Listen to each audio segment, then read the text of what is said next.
היה בן אדם אחד בירושלים, הביא ילדים לעולם עם אשתו, גידל אותם, טיפח אותם, קילח אותם, הלביש אותם, דאג להם. האבא הכי טוב בעולם.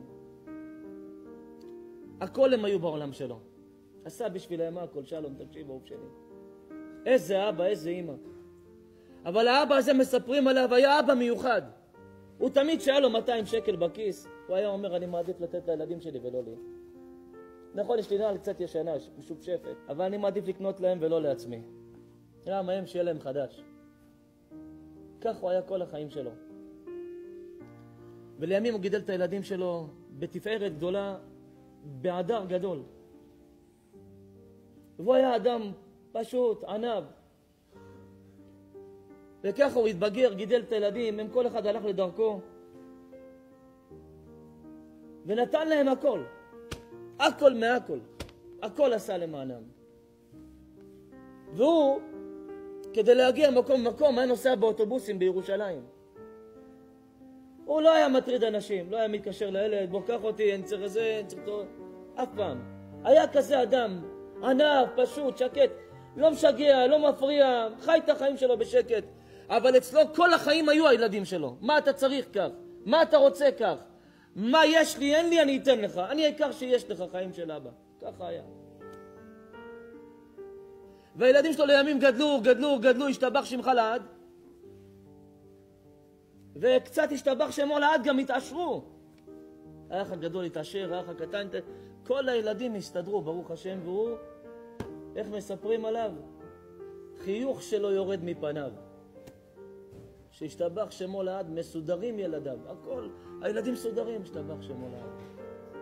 אבל מספרים לי שיום אחד, תקשיבו, יום אחד היה מישהו שהעז, אמר לו, אבא לפלוני, אני יכול לשאול אותך שאלה חצופה, קצת עזה? אמר לו, שאל בני. אמר לו, אבא, אתה לא תיפגע. אמר לו, מה יש לי להיפגע? אני כל כך חיים אלה כאלה, מה יש לי כבר? אני כל כך פגוע, מה יש לי להיפגע? למה אתה פגוע? אמר לו, החיים כאלה, ככה זה, אתה יודע. ככל שאתה יותר טוב עושים לך יותר רע. אמר לו, אני יכול לשאול אותך שאלה בלי שתיפגע. אמר לו, תראה, אני לא יכול להגיד לך בלי שאני אפגע, אבל תשאל חיים שלי, מה אני אגיד לך? אמר לו, איך אתה מסביר את זה? אמר לו, איך אני מסביר מה? איך אתה מסביר את זה שהבן שלך הגדול נוסע על וולבו, הבן שלך הקטן על BMW, והבן שלך אמצעי על מרצדס, ואתה בא לנוסע באוטובוסים, איך אתה מסביר את זה? התחיל לבכות. אמר לו, אני אמרתי לך, סליחה, לא התכוונתי לפגוע בך. אמר לו, לא, הכל בסדר. אמר לו, אבל אפשר לקבל תשובה? אמר לו, ברור, בן שלי. אמר לו, מה התשובה? איך אתה מסביר את זה? אמר להם יש אבא, לי אין אבא.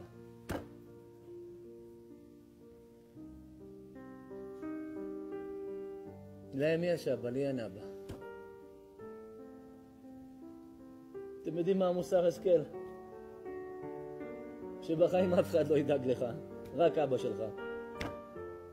ואם אין לך אבא, תשכח שמישהו ידאג לך פעם בחיים שלך.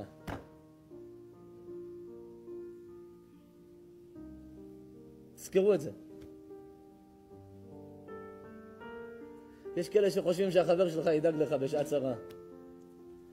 יסגור לך את המינוסים בשעת קושי. ימכור את הבית שלו בשבילך. לא חיים שלי, לא. יש רק אחד שייתן לך לנסוע באוטובוס בזמן שהוא נוסע באוטובוס. הוא ילביש אותך והוא מוכן להישאר בזמן הזה ערום. הוא ייתן לך לאכול והוא מוכן להישאר רעב. הוא מוכן אפילו לתת לך לחיות בזמן שהוא מוכן למות. אל תשלו את עצמכם כפרה עליכם. זה רק אבא. תזכרו את זה. שאם אתה יש לך רכב, תדאג שלאבא שלך יהיה רכב לא פחות טוב משלך. שאם אתה יש לך בית, תדאג שלאבא שלך יש גם בית משלו. היום יש אנשים שיש להם בית משלהם ולאבא שלו אין בית. אבא שלו עדיין משלם שכירות.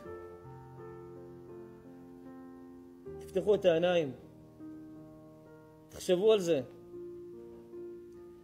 אלה שגידלו אותנו, שילמו עלינו, הלבישו אותנו, האכילו אותנו, קילחו אותנו.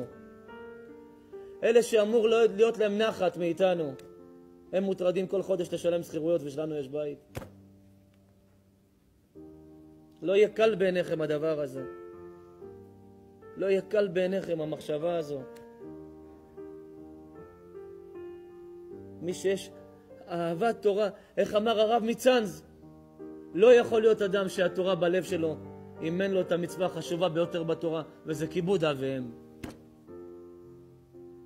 אתה לא יכול להיות בן תורה אמיתי, אם אין לך כבוד לאבא ואמא שלך.